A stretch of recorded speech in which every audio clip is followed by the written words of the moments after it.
है गोरखा। गोरखा ना तो डरता है, न झुकता है और ना ही युद्ध भूमि में पलटता है। गोरखा या तो युद्ध भूमि में जीतता है या लड़ते लड़ते शहीद होता है।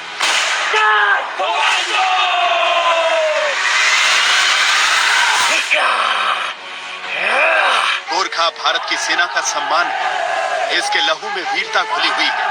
रेजिमेंट के जवानों में जो नेपाल के रहने वाले हैं, उनकी जन्मभूमि भले ही नेपाल हो, लेकिन कर्म भूमि हिंदुस्तान है।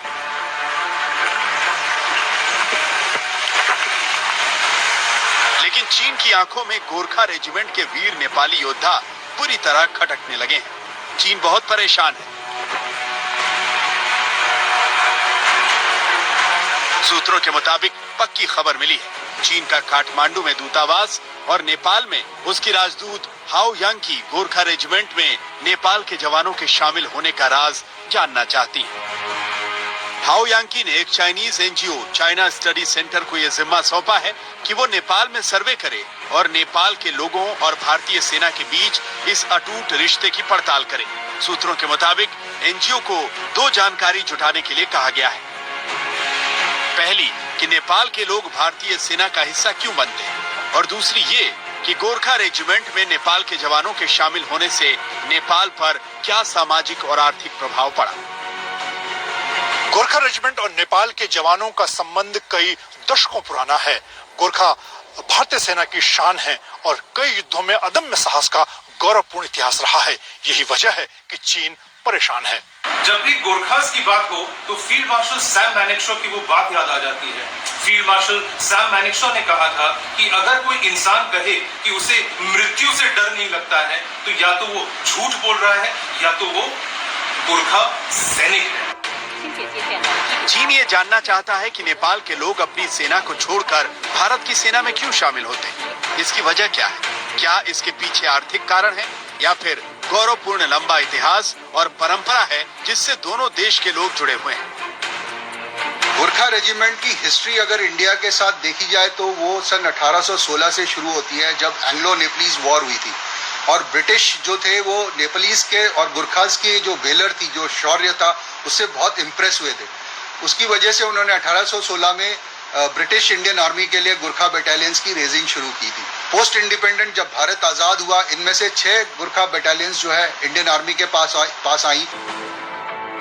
समझना मुश्किल नहीं कि चीन बड़ी साजिश रच रहा है और ये साजिश सिर्फ एलएसी तक ही सीमित नहीं है। नेपाल में उसकी राजदूत हाओ यांकी सक्रिय है और काठमांडू में इसकी तैनाती का सबसे बड़ा मिशन भारत और नेपाल के सालों पुराने रिश्तों के बीच खटास पैदा करना है।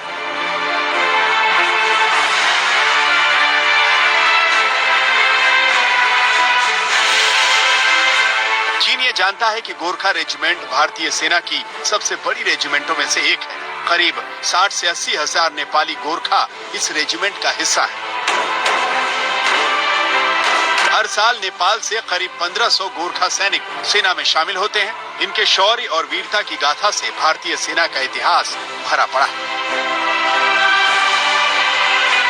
1962 की जंग हो या फिर 1965 और 1971 में पाकिस्तान से युद्ध, हर मोर्चे पर गोरखा रेजिमेंट के जवानों ने दुश्मनों को मुंहतोड़ जवाब दिया है और यही वजह है कि चीन को ये गठजोड़ खटक रहा है।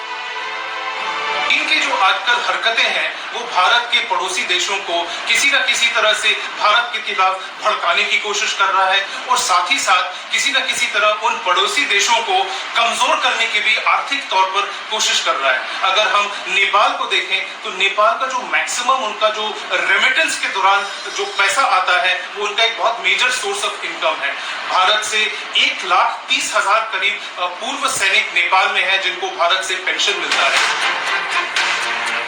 चीन नेपाल को किसी मोहरे की तरह इस्तेमाल कर रहा है। नेपाल के प्रधानमंत्री केपी शर्मा ओली चीन के इशारों पर काम कर रहे हैं। काठमांडू में चीन की राजदूत हाओ यांकी नेपाल के प्रधानमंत्री की संकट मोचक बनी हुई है। चीन ने नेपाल के प्रधानमंत्री केपी शर्मा ओली की कुर्सी बचाई और अब वो लगान वसूल रहा है, भारत के खिलाफ खाई खोद रहा है। भारत और नेपाल के गोरखा सैनिकों का सदियों पुराना संबंध है। मौजूदा दौर में चीनी सेना एक साजिश के तहत नेपाली गोरखा सैनिकों को अपनी सेना में शामिल करना चाहती है। नेपाली सैनिकों ने कई युद्धों में भारतीय सेना को अहम जीत दिलाई है और ऐसे में दोनों सेनाओं के बीच में दरार डालने की कोशिश मुश्किल ही नामुमकिन है। कैमरामैन रविकांत के साथ मंजित नेगी, दिल्ली, आज तक। भारत, नेपाल और ब्रिटेन में गोरखा सैनिकों की सैन्य सेवा के संबंध में 1947 में समझौता हुआ था। इस समझौते के मुताबिक दोनों देश की सेना में नेपाली गोरखाओं की नियुक्ति होती थी, लेकिन हाल में ही नेपाल के विदेश मंत्री प्रदीप कुमार ग्यावली ने इस समझौते पर सवाल उठाए थे। हालांकि भारत ने इसे ये कहते हुए नकार दिया कि नेपाल की तरफ से ऐसी कोई आधिकारिक बात नहीं की गई, लिहाजा इस पर बात करना अभी जल्दबाजी होगी। दरअसल चीन की सरकार और सेना गोरखा रेजिमेंट को लेकर पड़ताल कर रही है। अब आपको ये भी जानना चाहिए कि आखिर चीन की सेना को गोरखा रेजिमेंट में ही इतनी ज्यादा उत्सुकता क्यों है। दरअसल गलवान घाटी में मौजूदा तनाव के बाद भारतीय सेना के शौर्य का सामना करने वाले चीन सेना इसी जगह पर सालों पहले गोरखा रेजिमेंट के जवानों ने उसे धूल चटा दी थी। 1962 में चीन के भारतीय इलाकों पर कब्जों के दावों के बाद दोनों देशों की सेनाएं एक दूसरे के आमने सामने आ गई थीं। भारतीय गोरखा रेजिमेंट ने 4 जुलाई 1962 में घाटी में पहुंचने के लिए एक पोस्ट बनाई थी।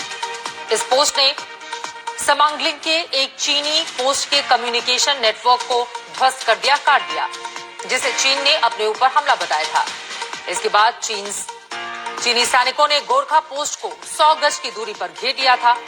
4 महीने तक ये घेराबंदी जारी रही, लेकिन गोरखा रेजिमेंट के जवानों ने चीन के सामने झुकने की जगह उसको कड़ी टक्कर देने की ठानी और लगातार वो यही करते रहे।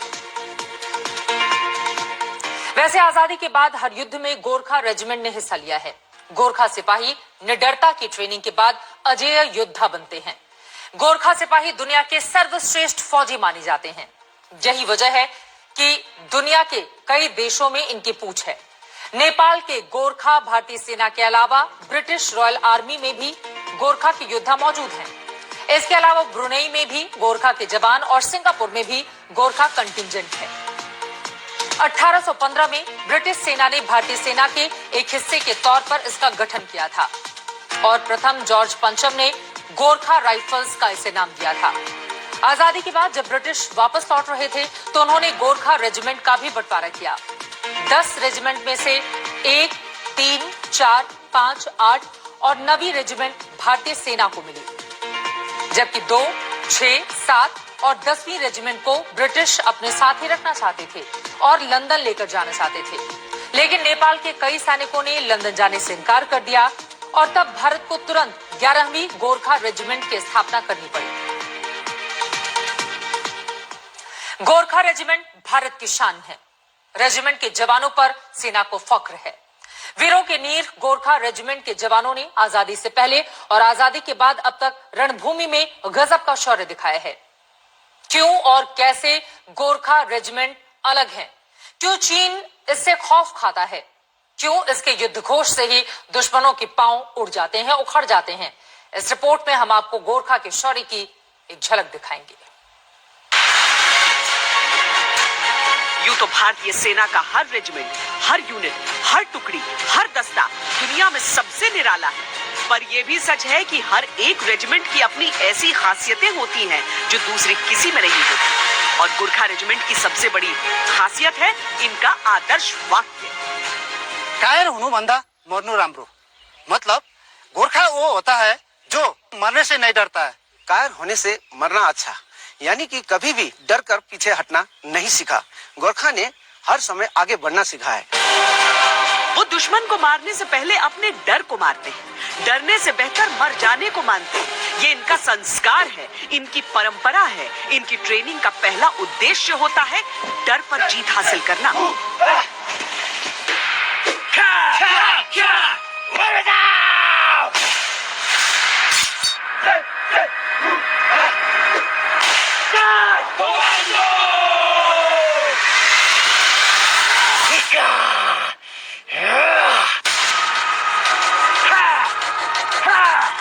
गोरखा ट्रेनिंग में ऐसी परिस्थितियों के लिए उन्हें प्रशिक्षित किया जाता है जहां दुश्मन सशस्त्र हो, लेकिन वो खुद निहत्थे थे।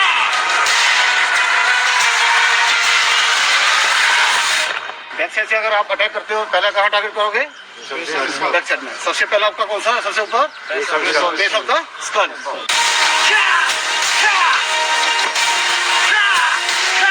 दुश्मन के शरीर का एक एक प्रेशर पॉइंट, एक एक कमजोरी उन्हें समझाई जाती है।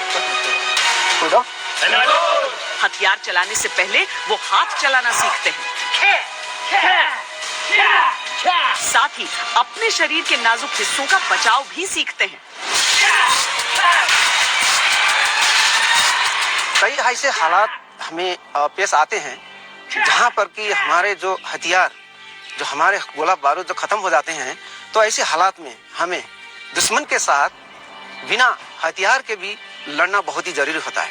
इसलिए हमें उन रिक्रूट्स को अनआर्म्ड कॉम्बैट की लड़ाई पर भी ज्यादा जोर दिया जाता है, ताकि ऐसे मौके पर दुश्मन के साथ आसानी से वो लोहा ले सके और दुश्मन के ऊपर विजय प्राप्त कर सके।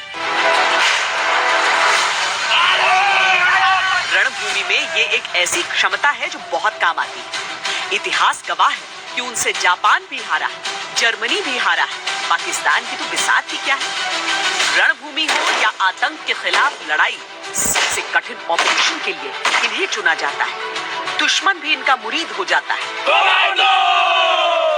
ऐसी कुछ बात हिटलर ने कही थी कि उन्होंने हर कैंपेन में गुरखास की ब्रेवरी को, उनकी शौर्य को, उनकी करेज को देखा सेकेंड वर्ल्ड वॉर में, और उनका कहना सच है। अगर कई जगह कोटेशन दिया जाए कि काश मेरे पास गुरखा रेजिमेंट होती, या कहना कि मैं गुरखा रेजिमेंट होती मैं संसार पर विजय कर लेता, ये एग्जैक्ट वर्ड्स क्या है कोई कहा नहीं जा सकता, पर उन्होंने गुरखा रेजिमेंट के, गुरखा बटालियंस के, ट्रुप्स के शौर्य के बारे में प्रशंसा आवश्यक की थी।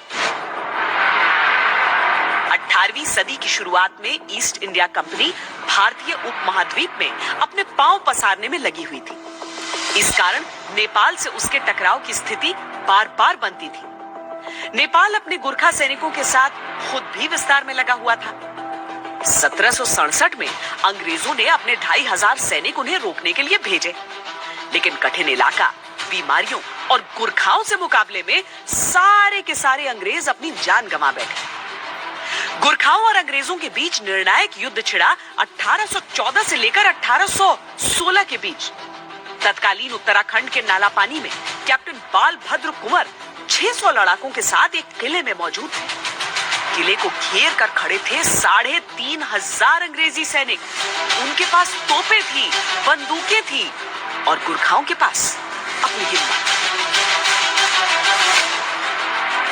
यही कोई 200 से अधिक सालों की बात है जब अंग्रेजों का सामना गुरखा सैनिकों से हुआ था। अंग्रेजों के पास आधुनिक वेपन्स और गुरखाओं के पास बहुत बुनियादी हथियार। मुट्ठी भर गुरखा और हजारों में अंग्रेज, लेकिन नाकों चने चबवा दिया था गुरखा सैनिकों ने। महीनों ये मुकाबला चलता रहा, पर अंग्रेज गुरखाओं को हरा ही नहीं पा रहे थे।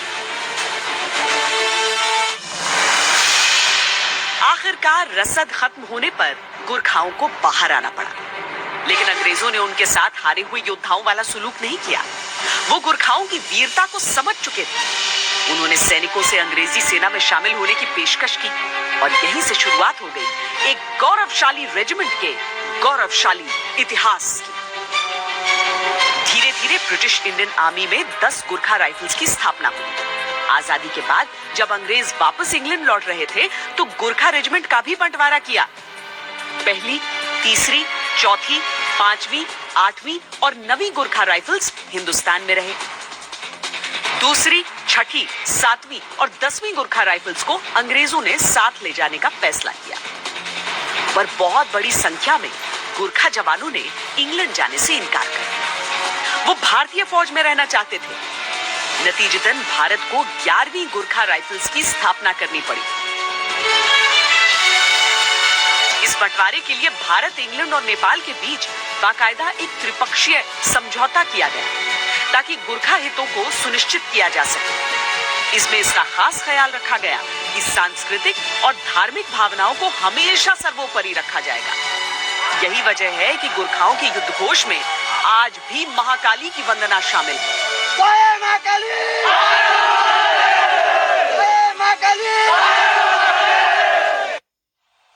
गोरखा रेजिमेंट में आमतौर पर नेपाली गोरखा शामिल होते हैं, लेकिन इसी रेजिमेंट ने भारत को बड़े जनरल भी दिए हैं।